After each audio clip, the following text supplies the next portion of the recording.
बिस्मिल्लाहिर्रहमानिर्रहीम अस्सलाम वालेकुम। की हाल है थोड़ा सारिਆਂ ਦਾ? ठीक ठाक हो? लगता वधिया हो। रब सोना सदा सलामत रखे। एक छोटी जी गज़ल जिहड़ी थोड़े सारिਆਂ दी नज़र करन जान दी हाँ।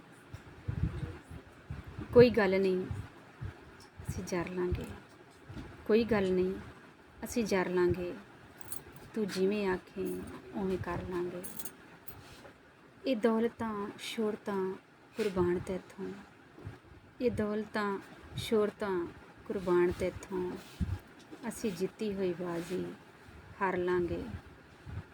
तेरे कदमां दी असी खाक बन के, तेरे कदमां दी असी खाक बन के इस इश्क दी अग च सड़ लांगे। रह सामने बेशक ना बोली, रह सामने बेशक ना बोली, असी तक के गुजारा कर लांगे।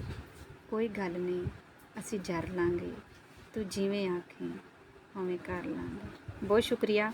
दुआवां विच याद रखियो, लाइक करियो, शेयर करियो, सबसक्राइब करियो तमन्ना ऑफिशियल चैनल नूं ते हमेशा अपनियां दुआवां विच याद रखियो। रब राखा।